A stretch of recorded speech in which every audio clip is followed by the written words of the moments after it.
Ассаламу алейкум рахматуллахи ва баракатух.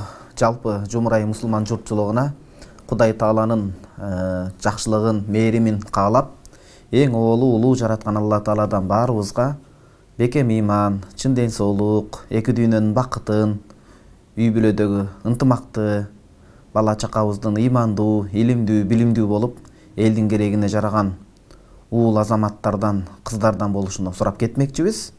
Жалпыбызга салам айткандан кийинки бүгүнкү сабагыбыздын темасы бул чыныгы акыйкат айтылынган ой пикир сунуш. Башкача айтканда насыйкат. Эмне үчүн бул теманы тандап алдык дегенде, бүгүнкү күндө ушундай бир сараңдык менен өмүр сүргөн заман болуп калды. Көпчүлүк адам кыйтырлык кылып, сараңдык кылып, бир насаат айтса дагы, кеңеш берсе дагы, ошол нерседе дагы оозунун желин аяп, туура сөздү айтпастан, бир акыйкаттан тайып, насаат сурап келген адамга Кудай үчүн, өлкөнүн, жердин келечеги үчүн түз сөзүн аяп калган бир доорду баштан кечирип жашап жатабыз. Бул улуу акыйкат. Биз муну танабызбы, танбайбызбы, баарыбыз жон терибиз менен сезип билип жаткан улуу бир акыйкат. Ошол убакта өкүнүчтүү бир нерсе. Ошол себептен мына ушул насыйкат айтуу динде кандай каралган? Насаат айтуунун, насыйкаттын диндеги орду канчалык деңгээлде жогору, бийик турат? Мына ошого маани берсек, имам Муслим бизге алып келген пайгамбарыбыз саллаллаху алейхи вассаламдын куттуу бир сөзүндө Тамимун Дари деген улуу сахаба бар, пайгамбарыбыздын куттуу тарбиясын көргөн. Мына ошол киши мындай дейт: Аннан набийя саллаллаху алейхи вассалама кал: Ад-дину ан-насиха. Азирети сүйүктүү пайгамбарыбыз Мустафа, Аллах Тааланын ал сүйүктүү затына салам дубайлары болгон болсун, мындай деп баяндайт: Ад-дину ан-насиха. Дин бул насыйкат. Динибиздин өзү, ислам дини, андагы шарият, биздин карманып аткан, ушул күнгө чейин карманып, жана өлүм сааты келгенге чейинки кармана турган аздектүү улуу динибиз бул туура насыйкат айтуу дейт. Динибиз мына ушундай түшүнүктөн турат.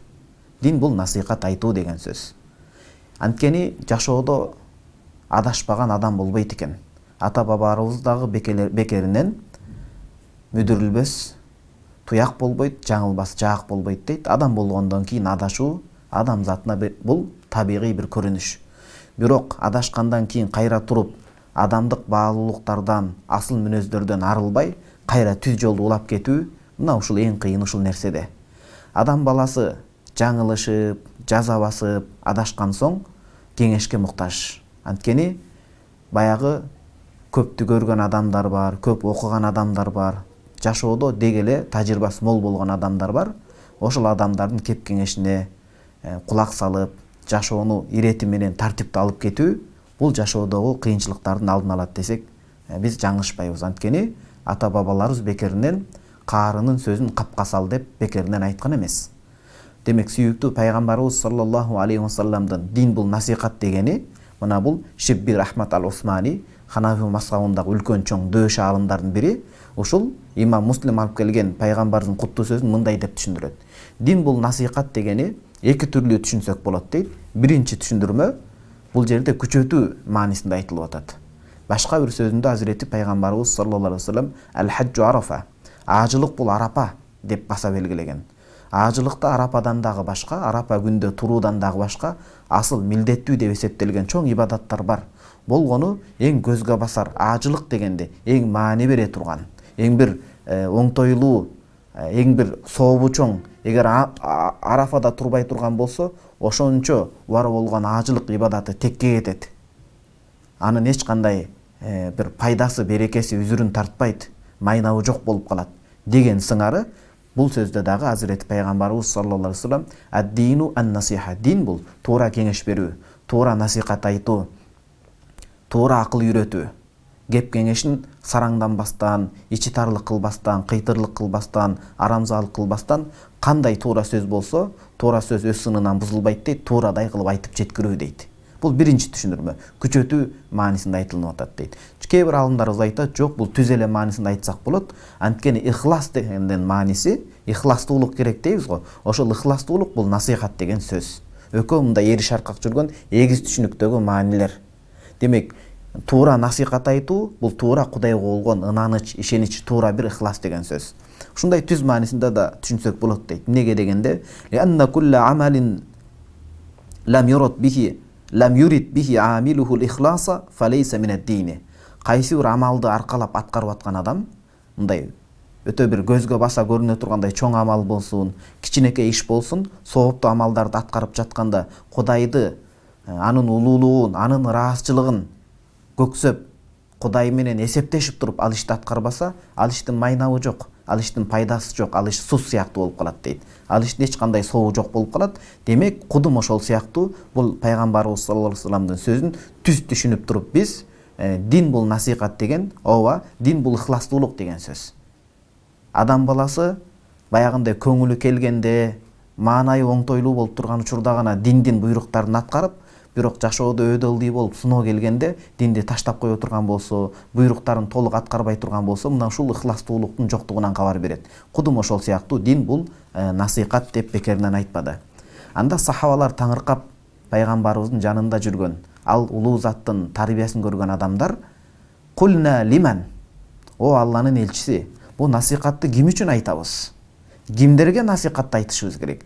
Кандай кылгыла деп кимдерге кандай буйрутма беришибиз керек дегенде, Азирети сүйүктүү пайгамбарыбыз саллаллаху алейхи вассалам кала лиллахи, эң биринчи кезекте Кудай үчүн туура насихат айтыш керек деди. Кудай үчүн туура насихат айтыш керек деди.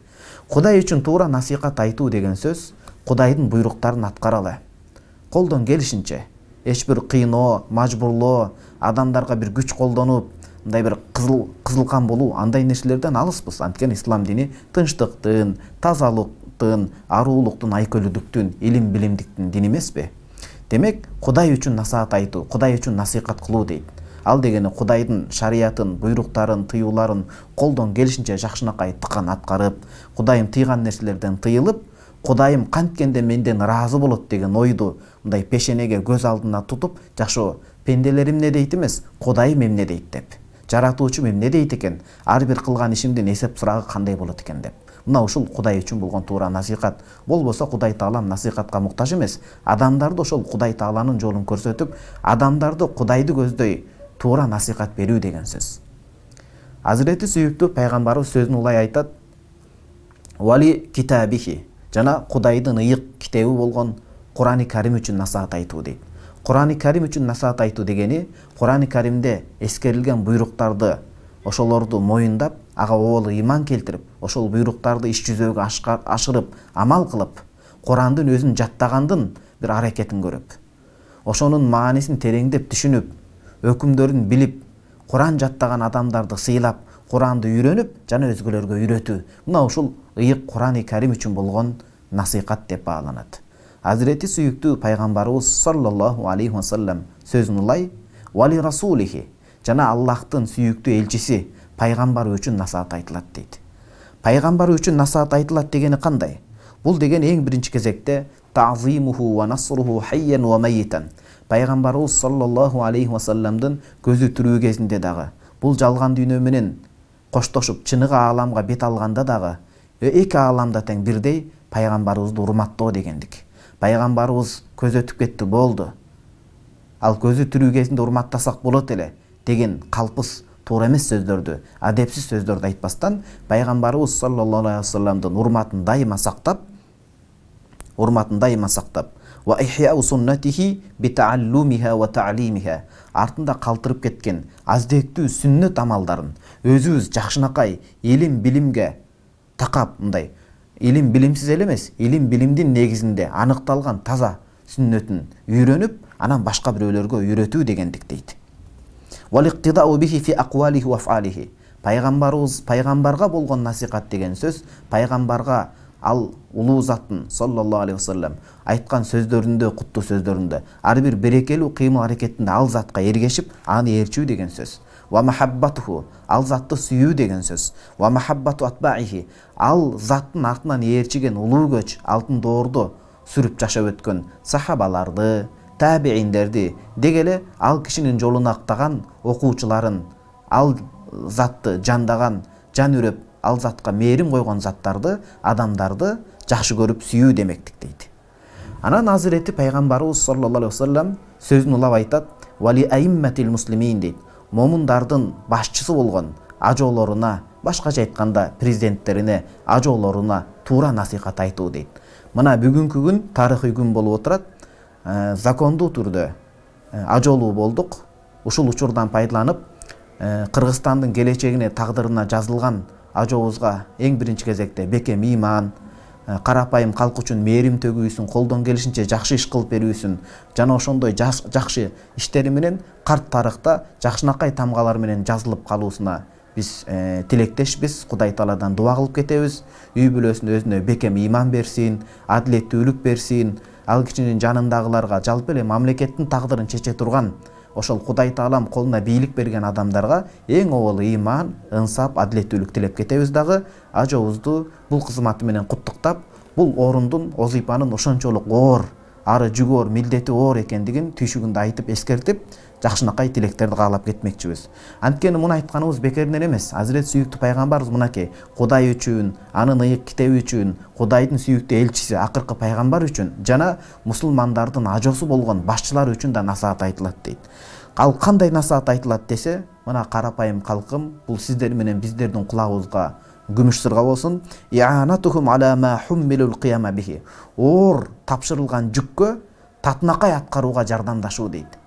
Бир тараптан эле болбойт экен да. Эгер биз карапайым калк катары өзүбүздү оңдобосок, өзүбүз жетишпесек, кат сабаттуу болбосок, илимдүү, билимдүү боло албасак, ыймандуу боло албасак, ынсаптуу боло албасак, дүйнө үчүн эле баардыгын саткан эмес, намысы бийик, дөөлөтү бийик, мындай бир кемеңгер калк боло алсак, мына ошондо мусулмандардын башчылары, ажоолору, президенттери үчүн насихат айтуу дегендик, ошол алардын мойнуна жүктөлгөн оор аманатта карапайым калк бирге шериктешип, жан үрөп жардам берүү дегени дейт. Ватанбиху миндал гофлати. Адам болгондойн кемчилик кетпей койбойт. Ар бир эле кеткен кемчилигине акмалап, мындай бетинен тутуп иш кылдыра койбостон, жок, кемчилдиктүү болгон соң, кате кеткен соң, капилетте калган соң, ошого эскертип жардам берүү. Бирок жолу менен эскерте турган адамдар аркылуу. Васадди холлатихим индал хафвати. Жаза баскан учурда жакшынакай оңтоюн таап, ыраатын таап, туура кеңешин берүү деген сөз. Ва жамул калимат алейхим. Бул диги тарап эле, бул менин тууганым эле, диги өтпөй калды, ажо болбой калды, диги ажо болбой калды деп жер-жерге, аймак-аймакка бөлүнүп, трайбализмге жол берип, ынтымакты ыдыратыш эмес, момундардын башчысына, ажоолорго насихат айтуу дегени баарыбыз Манас атабыздын жети осуятында келгендей, бир жакадан баш, бир жеңден кол чыгарып, ынтымактуулук менен ошол ажого астында карапайым калың букара эл болуп ынтымактык сактап берүү дегендик дейт. Вараддул кулубин нафират илейхим.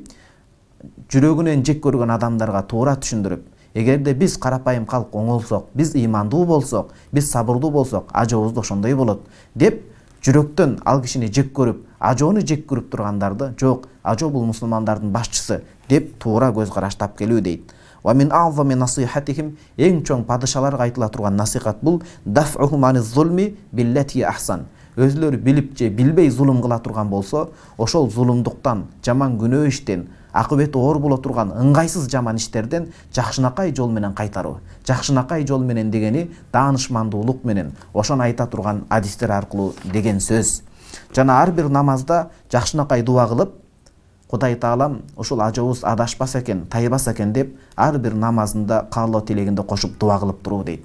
Азирети сүйүктүү пайгамбарыбыз өзүнүн куттуу сөзүнүн акырында ва амматил муслимин, кийин эң акырында карапайым калың букара калк үчүн туура насихатты, туура кеңешти айтуу дейт. Ал дегени кандай десе, бул жерде аны түшүндүрүүдөн алдын жана айтты го, вали аимматил муслимин, мусулмандардын башчысына, ажоосуна деп. Көпчүлүк алымдар ушул мусулмандардын башчысы дегенде, көпчүлүк алымдар мусулмандардын ажоосу, президенти деп түшүнөт. Бирок бул экинчи маанинде кантып болот? Мусулмандардын экинчи башчылар булар диний туура жолдогу алымдар, уламалар, илимпоздор.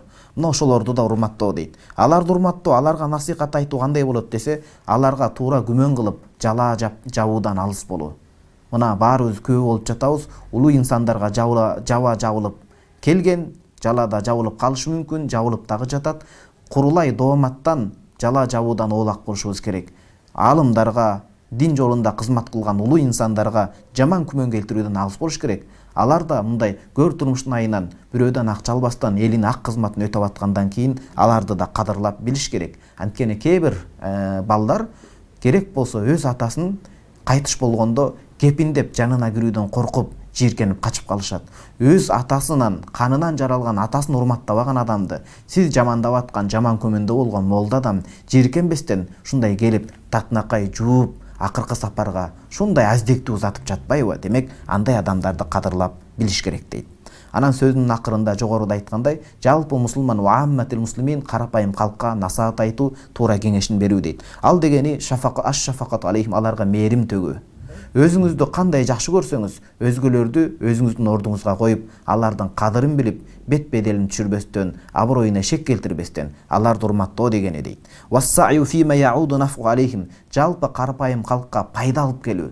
Карапайым Кыргызстан элине эмес, же Кыргызстанда жашап жаткан ошол коноктош, боордош жалпы улуттарга эмес, жалпы эле адамзатына пайдалуу болгон нерсени алып келүү.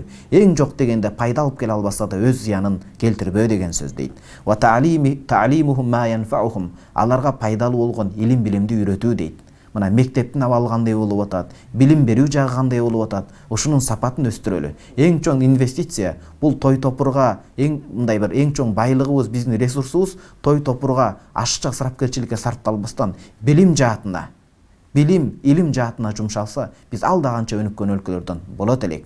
Ва каффи вужухил аза анхум, адамдарга зыян келтирбестен, өзүнө жакшы көргөн нерсени өзгөлөргө жакшы көрүп, өзүмчүлдүктү таштап, өзүнө жаман көргөн нерсени өзгөгө ыраа көрбөстөн, мындай бир ынтымактык, ырашкерлик менен татынакай өмүр сүрүү, мына ушул жалпы мусулмандар үчүн болгон насихат дейт. Кудай таалам баарыбызга эң биринчи кезекте Кудайга болгон туура иманыбыз, Кудайга болгон жакшы бир таат ибадатыбыз, Аллахтын китебине, Кур'ани Каримге болгон сый-урматыбыз, Азирети сүйүктүү пайгамбарыбыз саллаллаху алейхи вассаламга болгон сүйүүбүз, ал кишиге болгон эргешүүбүз, сүннөтүнө ээрчүүбүз, жана ошондой эле мусулмандардын башчысы болгон ажоого болгон итаатыбыз, жакшы дубаларыбыз, дин аалымдарына, дин кызматкерлерине болгон кадырыбыз, сыйыбыз, жалпы карапайым калкка болгон ынтымагыбыз өнүгүп өсө берсин. Кудай таалам өнүккөн, бардык тармактан жетишкен жакшынакай улут, жакшынакай бир коом болууга Кудайым өзү көмөк топук берсин.